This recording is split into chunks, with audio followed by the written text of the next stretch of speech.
HMTHU. O2. Good morning, ma'am. My assistant greets immediately I enter the office.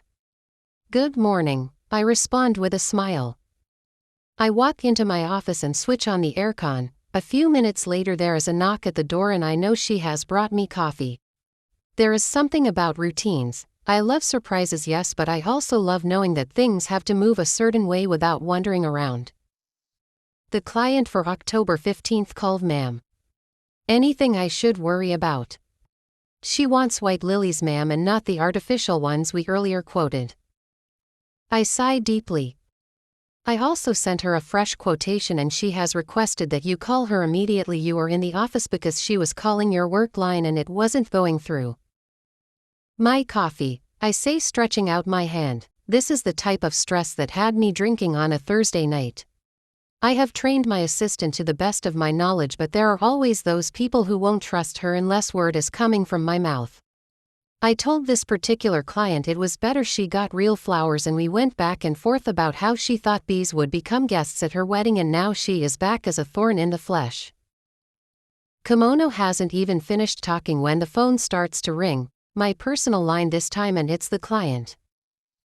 Did you? I ask and she shakes her head as I pick and put it on speaker. Felicitas, finally. I sigh deeply, asking Kimono to leave by hand gesture. Good morning, ma'am. I have been trying to reach you but I couldn't get through. I had to ask your cousin Melissa for your number. I see. So I have changed my mind. I want fresh flowers for the wedding and your assistant sent me a quotation but it's ridiculous. That is the quotation, ma'am. Unfortunately, fresh flowers are on the expensive side.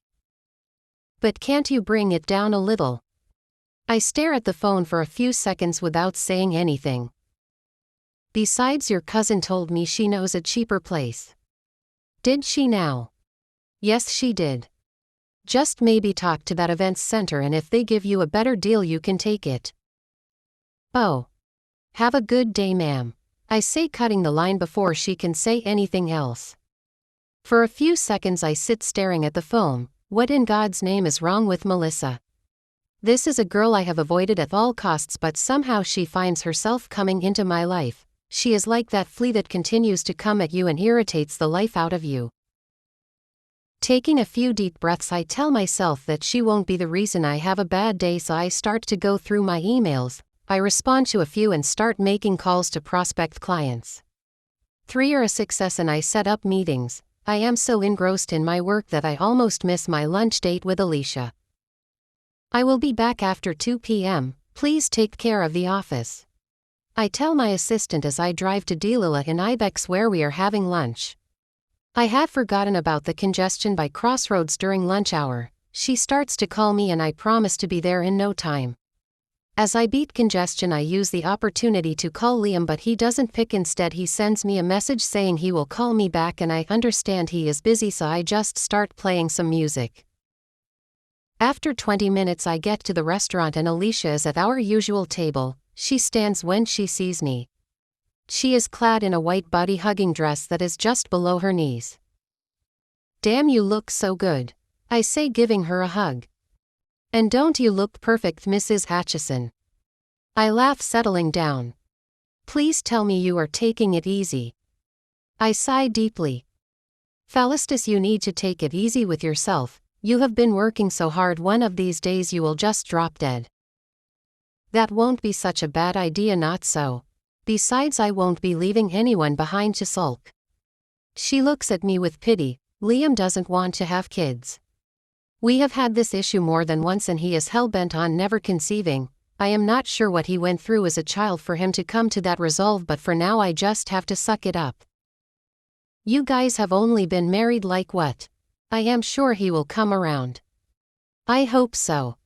Also, for now, enjoy it. Trust me, kids can be work. I laugh. She has the most amazing twin boys, even though they are super hyper. The waiter brings out food. She had placed it in advance so that we don't have to wait so much.